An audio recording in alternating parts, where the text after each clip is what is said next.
All right, so folks, it is incredibly important that you see this clip that we're about to watch together and you share the message around, because the Trump administration, the Trump regime, the people around him are no longer hiding it. They are laying out in plain sight for all of us to see their plan to get Donald Trump a third term in 2028.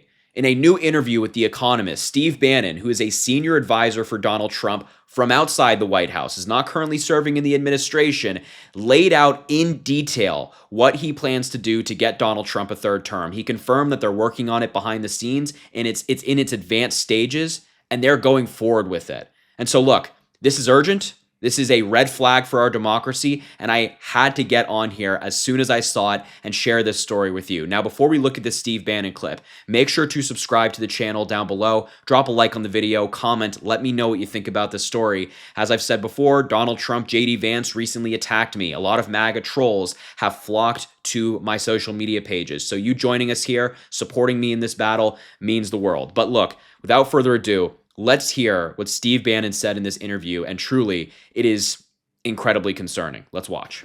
Well, he's going to get a third term. So Trump 28, Trump is going to be president in 28, and people just ought to get accommodated with that. So what about the 22nd Amendment? There's many different alternatives. At the appropriate time, we'll lay out what the plan is, but there's a plan, and President Trump will be the president in 28. We had... That's important. We're going to watch the whole clip, but just listen to what he just said. There's a plan. There's a plan. So when MAGA pretends that this is not happening, we need to ridicule them because they're saying it in plain sight. They're saying it in interviews. They're saying there's a plan for Donald Trump to get a third term. They're not hiding it. They're not pretending anymore that, oh, it's just something we joke about. They're telling us what they're doing, and it would be important for us to take them seriously and act accordingly. We had longer odds in 16 and longer odds in 24 than we got in 28. And President Trump will be the president of the United States, and the country needs him to be president of the United States. We have to finish what we started. And the way we finish it through Trump. Trump is a vehicle. I know this will drive you guys crazy, but he's a vehicle of divine providence. He's an instrument. He's very imperfect. He's not churchy, not particularly religious, but he's an instrument of divine will. And you can tell this of how he's pulled this off. We need him for at least one more term. Right, and he'll get that in 28. Listen to how he's talking about Donald Trump in this interview. This is how dictators in the past and the people around them have spoken about said dictator for the world's entire existence. Any dictator we have good documentation around, that it's God's will. It's a divine right to leadership. It's a historical trend, a historical precedent that many different dictatorial leaders have claimed throughout history. Steve Bannon is now invoking that same divine right, which doesn't exist, for Donald Trump to get people on his side. These tactics are not new, and again, I say that we must act accordingly. We must take them seriously when they say this, because they will not stop. People like Steve Bannon will not stop until they tear up the Constitution and every amendment that protects us from somebody like Donald Trump. You're not driving me crazy. I'm trying to understand the coherence of the things you've just told me in the last few minutes. On the one hand, you've said the Constitution is fit for purpose. Secondly, you've said that President Trump needs another term, even though the 22nd Amendment makes pretty clear that he cannot have another term. Why does it make that clear? Because he's on his second term already. At some point in time, we will make sure we go through Zanny and define all those terms. Okay? But even if you find a way to undermine you will be undermining the spirit of that amendment, even if you find some way around it. And to those Can the American people, if the American people, with the mechanisms we have, put Trump back in office, are the American people tearing up the Constitution? Would that be tearing up? Well, would the American people be going against the spirit of the Constitution, ma'am? What a stupid argument. What a stupid argument. You know, people in conservative circles praise Steve Bannon as a political genius, but it doesn't take a mathematician and a rocket scientist to debunk what he just said. If a subset of Americans in a random state, let's just pick a state in the South, Alabama, said they wanted to start slavery again, right? They're like, we want to just start enslaving people. Would those people be going against the Constitution? Yeah.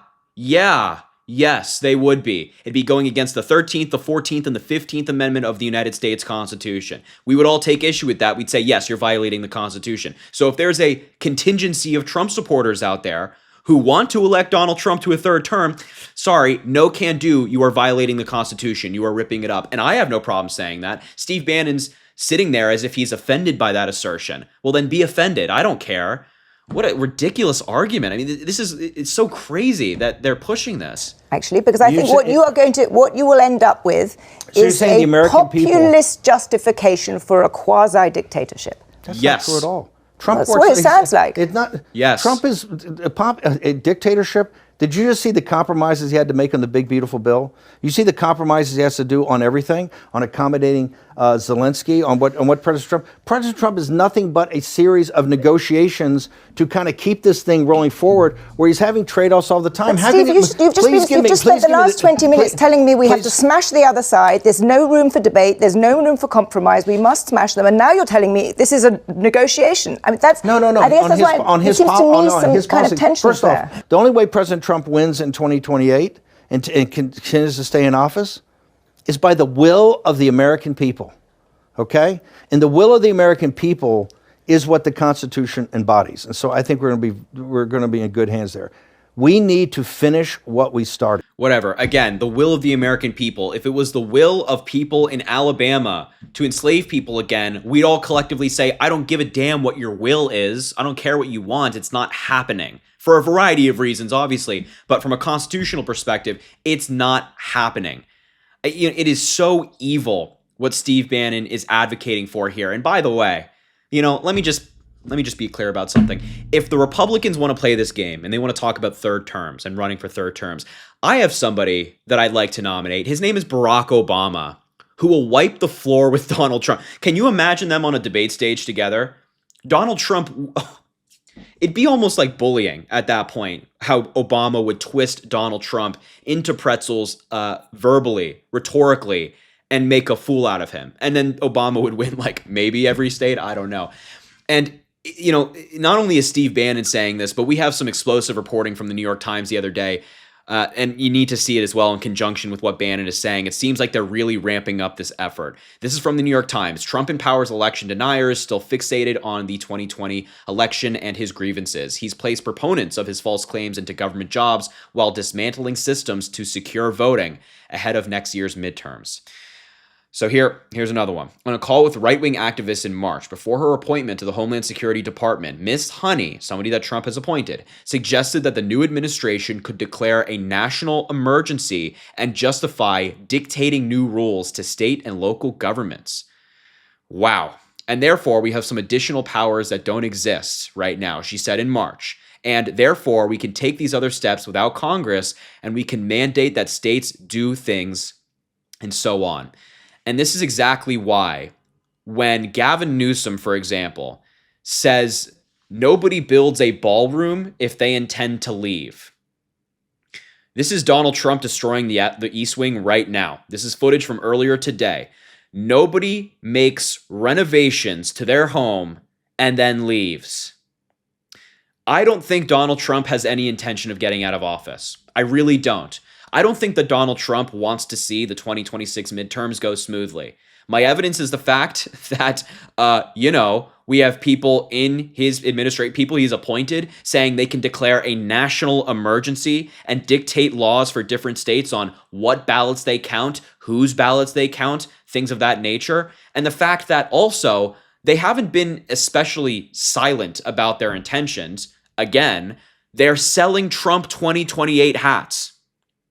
They're selling Trump 2028 hats. Eric Trump, members of Trump's family, are wearing these hats. Gavin Newsom said that he was sent a Trump 2028 hat by the White House.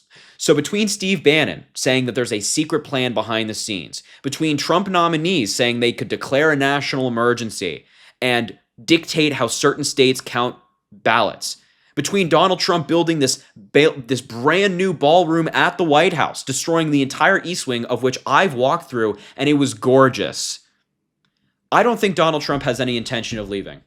And I think what we just covered in this video, this report from the New York Times, Steve Bannon, is something that every American should hear, because it's time to wake up.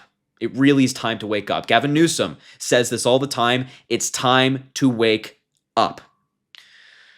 So this is heavy. I know this topic is a lot, but I just had to bring it to you. I have to keep everybody informed on this stuff. I have to do my civic duty to make the country aware. And, you guys are so amazing in this battle, and I cannot tell you how much it means to me that you've joined me in this. And it's not just me. I want to make that clear. It's all of us. It's all of us that will fight against this. So look, make sure to subscribe to the channel down below. I'll continue to cover stories like this, even though it pisses Donald Trump off. Couldn't give a damn less. Make sure to drop a like on the video as well. Comment. Let me know what you think about this story. Let me know if you share my fear for 2028. And of course, 2026. Don't forget about that one either. And so have an amazing rest of your day. We will talk soon.